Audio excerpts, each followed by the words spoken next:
Ok, donc on va essayer de faire ce problème-là maintenant. Géométrie.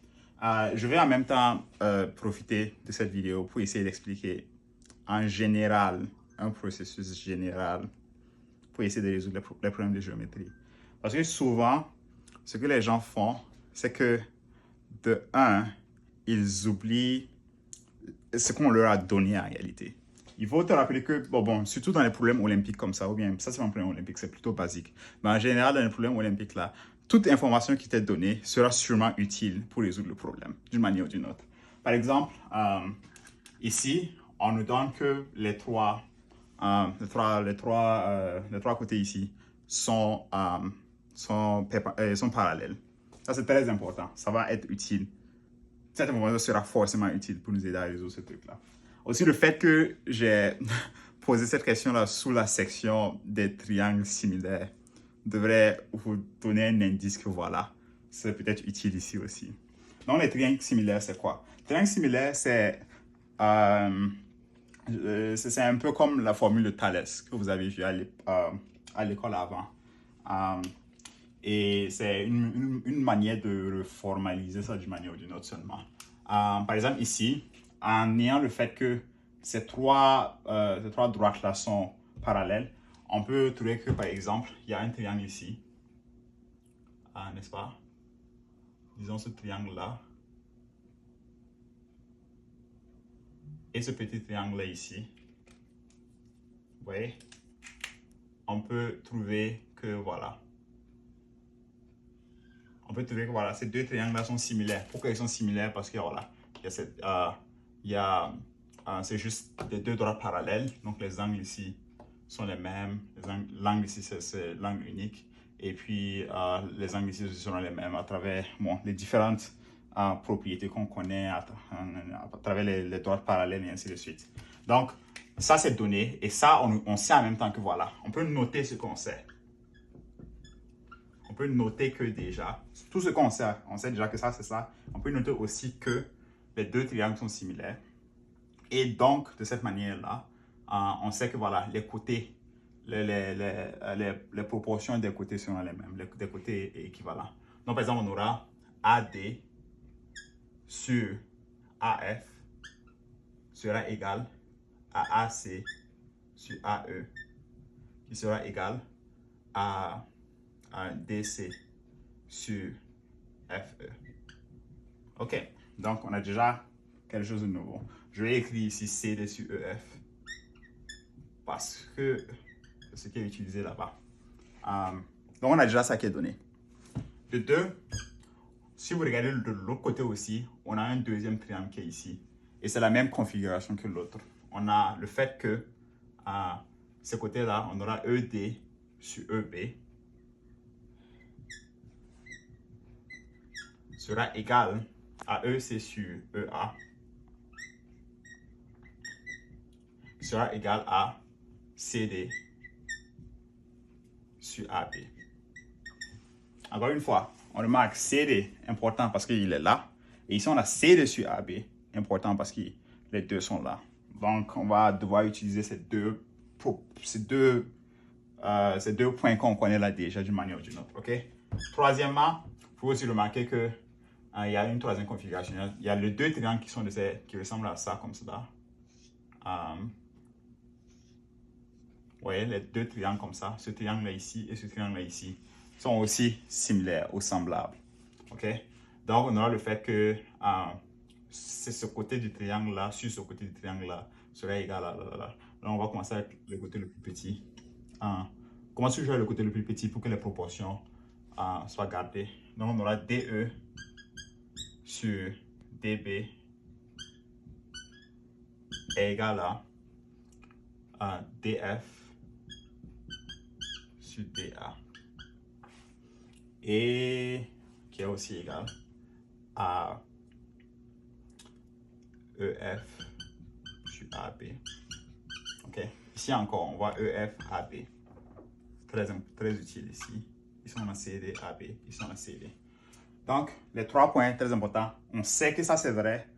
Et donc, on sait qu'on va devoir utiliser ces relations-là, toutes ces trois relations d'une manière ou d'une autre pour prouver ce qu'on veut. Et En général, CD sur, je me demande si j'ai bien écrit ça, AD sur AF, AC sur AE, et puis CD sur EF, exactement. OK. Donc, comment faire pour terminer maintenant? Après avoir maintenant entretenu toutes ces relations-là, il faut maintenant essayer de, voilà, de trouver ce qu'on veut à la fin ici. Donc, moi, ce que je propose, c'est qu'on essaie de trouver une expression pour 1 sur CD. Parce que c'est un côté, c'est seul là-bas. Donc, maintenant, notre preuve, c'est de commencer avec, peut-être, on peut commencer avec quoi? On peut commencer avec ça. CD sur EF est égal à, disons, je ne sais pas trop. On pourrait même prendre CD sur AB ici. J'ai en train de parler de celui-là. Est égal à peut-être DE sur BE. Donc DE et BE, j'ai un peu choisi ça parce que je sais que DE et BE, DE revient ici aussi. Et si on regarde DE, BE, BE lui-même, on peut le diviser en B2 plus DE. Et donc ça y est là. Donc on sait qu'on peut utiliser ça là ici pour envoyer le EF là dans notre expression. Donc pour l'instant, on a utilisé ça. Et donc on peut maintenant essayer de trouver 1 sur CD. On aura maintenant AB sur CD sera égal à BE sur DE. Et on aura 1 sur CD sera égal à BE sur AB multiplié par DE. N'est-ce pas? Maintenant, on a BE sur DE. On va essayer de voir. On va peut-être diviser. On va écraser le BE ici. On sait que BE, voilà, il est là. C'est égal à B2 plus DE. Donc, on va l'écraser. On aura BD plus DE AB multiplié par DE. Pour que maintenant, on puisse maintenant diviser la fraction. On va diviser la fraction en deux. Donc, on aura BD sur AB multiplié par DE, plus maintenant DE sur AB multiplié par DE. Vous voyez que là maintenant, ce truc disparaît et on a un 1 ici. Et maintenant, pour le B2 sur DE, on a exactement ça ici. BD sur DE. Donc c'est à l'envers, donc on va juste remplacer ça ici. On va retourner ça. Et on aura maintenant 1 sur AB multiplié par AB sur EF plus 1 sur AB. Et donc tout ça maintenant c'est égal à 1 sur EF plus 1 sur AB.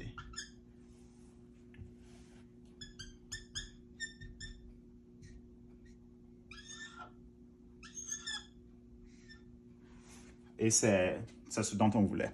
Donc, ça, on récapitule un peu.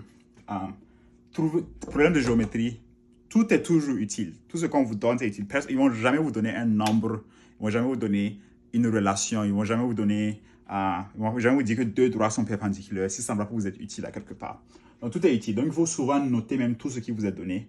Et au fur et à mesure que vous apprenez de nouvelles choses, soit vous notez ça sur votre diagramme, soit vous avez une liste de choses même que vous avez apprises. Tout ce que vous connaissez, vous commencez à ajouter seulement.